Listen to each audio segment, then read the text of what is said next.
नमस्कार, आदाब, सत श्री अकाल, जय भीम, जोहार। मेरा नाम है नवीन कुमार। मुंबई, जहां एक एक इंच जमीन की कीमत करोड़ों में है, वहां 640 एकड़ जमीन अडानी पर लुटा देने के मामले में अब कोई अड़चन नहीं है। सुप्रीम कोर्ट ने भी अडानी को आशीर्वाद दे दिया है फिलहाल। देखिए, मुंबई में एक बस्ती है धारावी। इसे दुनिया की सबसे बड़ी झुग्गी बस्ती कहते हैं। इसको चमकाने के नाम पर जमीन का जो खेल हुआ है, उसे अब सुप्रीम कोर्ट की भी हरी झंडी है। जी हां, धारावी रीडेवलपमेंट प्रोजेक्ट के मामले में सुप्रीम कोर्ट ने गौतम अडानी को बहुत बड़ी राहत दी है। कोर्ट ने कहा है कि अडानी ग्रुप की ओर से चलाए जा रहे इस प्रोजेक्ट पर अभी हम कोई रोक नहीं लगा सकते। बता दें कि इस प्रोजेक्ट को दुबई की कंपनी सेकलिंग टेक्नोलॉजीज कॉर्प ने सुप्रीम कोर्ट में चुनौती दी हुई है।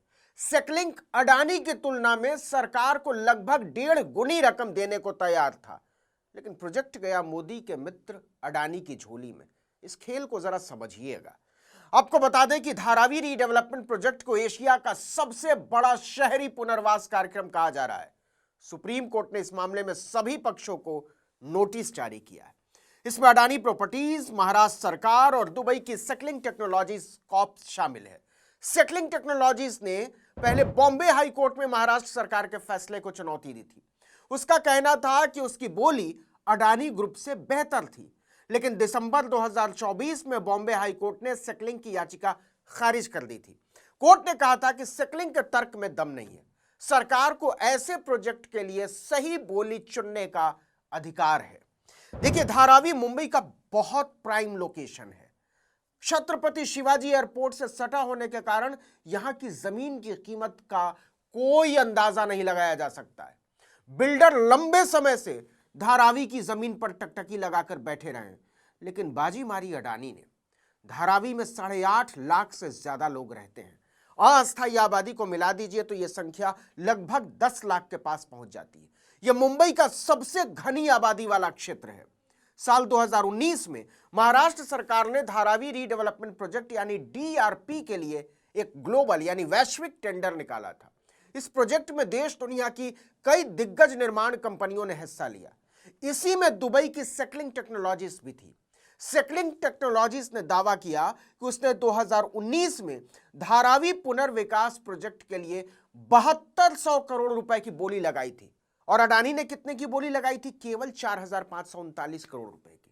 मतलब सेकलिंग ने 1.5 गुने से भी ज्यादा का लगाया था। आरोप लगते हैं कि ठेका अडानी के हाथ से निकल न जाए, इसीलिए इसे महाराष्ट्र सरकार ने रद्द कर दिया और ठंडे बस्ते में डाल दिया।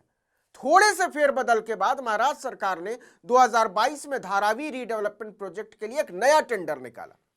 फेरबदल यह था कि महाराष्ट्र सरकार ने परियोजना में रेलवे की 45 एकड़ जमीन को भी शामिल करने का फैसला लिया, जो मूल प्रस्ताव में शामिल नहीं था। इसमें कुल 3 कंपनियों ने हिस्सा लिया। अडानी ने 5069 करोड़ रुपए की बोली लगाई, डीएलएफ लिमिटेड ने 2025 करोड़ रुपए की बोली लगाई, और नमन ग्रुप को तकनीकी मापदंडों पर खरा न उतरने के कारण अयोग्य घोषित कर दिया गया, बाहर कर दिया गया। नतीजा 2022 में अडानी ग्रुप को इस प्रोजेक्ट को विकसित करने का ठेका देने का रास्ता ही साफ हो गया। उसे Dharavi redevelopment project private limited में 80% की हिस्सेदारी मिली। बाकी की 20% हिस्सेदारी महाराष्ट्र सरकार के पास है। लेकिन सेकलिंग पहले ही कोर्ट जा चुका था पहले वाले टेंडर के मामले में। उसने इस फैसले को बॉम्बे हाई कोर्ट में चुनौती दी। दिसंबर 2024 में अदालत ने उसकी याचिका खारिज कर दी। इसके बाद सेकलिंग सुप्रीम कोर्ट पहुंचा, लेकिन तब तक अडानी परियोजना का काम शुरू कर चुका था। इसी आधार पर सुप्रीम कोर्ट ने कह दिया है कि हम इस पर रोक नहीं लगा सकते, काम पहले ही शुरू हो गया। कुछ रेलवे क्वार्टर्स को तोड़ा भी जा चुका, इसलिए हम अडानी के हाथ बांध नहीं सकते। अब समझिए कि अडानी इस प्रोजेक्ट से कितना माल कूटने वाला है। कंस्ट्रक्शन के क्षेत्र में 50 साल से काम करती रही रियल एस्टेट कंपनियां ताकती रह गईं, और अडानी जैसी अनाड़ी कंपनी ने छक्का जड़ दिया। निर्माण के क्षेत्र में उसका कोई तजुर्बा नहीं है। इतने प्राइम लोकेशन पर एक साथ 600 एकड़ जमीन के इस्तेमाल का अधिकार मिलना मतलब अरबों रुपए अंटी में। इतने बड़े सरकारी प्रोजेक्ट को हासिल करने से अडानी ग्रुप की ब्रांड वैल्यू में बेहिसाब इजाफा होगा। धारावी का पुनर्विकास इसे मुंबई के सबसे बड़े व्यापारिक केंद्रों में बदल सकता है। अडानी को बिना किसी मशक्कत के IT park, office space, retail hub, hotel और शॉपिंग कॉम्प्लेक्स बनाने के लिए सैकड़ों एकड़ जमीन मिल गई है, जबकि मुंबई में आधा एकड़ जमीन का एक मुश्त टुकड़ा मिलना भी लगभग असंभव हो चला है। देखिए, अडानी ने सिर्फ 5,000 करोड़ में धारावी का मैदान लूट लिया, लेकिन इस प्रोजेक्ट की कुल कीमत 20,000 करोड़ रुपए से भी अधिक जा सकती है। पुनर्विकास के बाद अडानी को धारावी को लग्जरी और mid segment housing, shopping mall और कॉर्पोरेट ऑफिस हब में बदलने की छूट मिलेगी। करार के मुताबिक अडानी को सैकड़ों एकड़ में विकसित की गई अतिरिक्त प्रॉपर्टी को बेचने और किराए पर उठाने की भी छूट मिलेगी। देखिए, यह पूरा प्रोजेक्ट 640 एकड़ जमीन पर फैला हुआ है। इसमें रीडेवलपमेंट केवल 296 एकड़ जमीन पर होना है, जबकि माहिम नेचर पार्क जैसे खुले स्थानों को संरक्षित रखा जाएगा। फिर भी लगभग 200 एकड़ जमीन अडानी को मुनाफा कूटने के लिए बच जाएगी। रियल एस्टेट जानकारों का कहना है कि इसकी रकम अरबों में जाएगी। आपको याद दिला दें कि दिसंबर 2023 में धारावी प्रोजेक्ट अडानी को दिए जाने के खिलाफ उद्धव ठाकरे के नेतृत्व में विपक्षी दलों ने मुंबई में बड़े पैमाने पर विरोध प्रदर्शन किया था। इसमें हजारों लोग शामिल हुए थे। उन्होंने आरोप लगाया था कि महाराष्ट्र सरकार इस परियोजना के जरिए अडानी समूह को भारी लाभ पहुंचा रही है।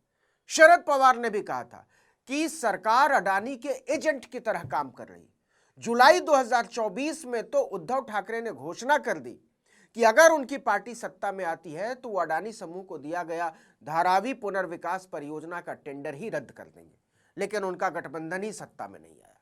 इसके बाद भी नवंबर 2024 में कांग्रेस नेता राहुल गांधी ने धारावी परियोजना को लेकर भाजपा और अडानी को जोड़ते हुए एक है तो सेफ है की नीति कहा था।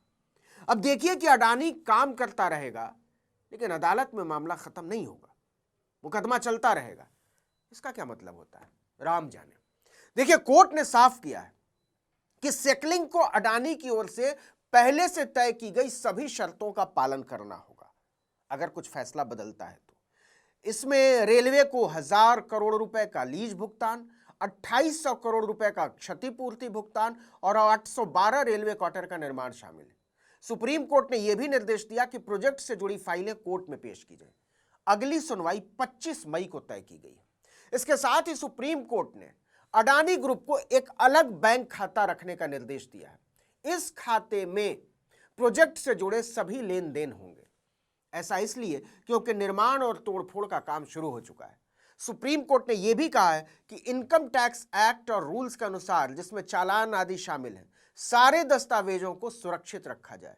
कोर्ट ने जोर देकर कहा कि किसी भी तरह की विशेष इक्विटी का दावा नहीं किया जाएगा, किसी हिस्सेदारी का दावा नहीं किया जाएगा, क्योंकि धारावी रीडेवलपमेंट प्रोजेक्ट के ठेके का अंतिम फैसला अपील के नतीजे पर निर्भर करेगा। लेकिन अभी का सच यह है कि धारावी की 640 एकड़ जमीन मोदी के मित्र अडानी की मुट्ठी में है। इस वीडियो में इतना ही, लेकिन अगर आपने आर्टिकल 19 इंडिया को अब तक सब्सक्राइब नहीं किया है तो फौरन कर दीजिए। बेल आइकॉन दबाइए, घंटी जैसी आकृति लाइक कीजिए और कमेंट करके बताइए हमारा वीडियो आपको कैसा लगा। हमारा ट्विटर हैंडल है article19_India और मेरा ट्विटर हैंडल है नवीन जर्नलिस्ट। नमस्कार।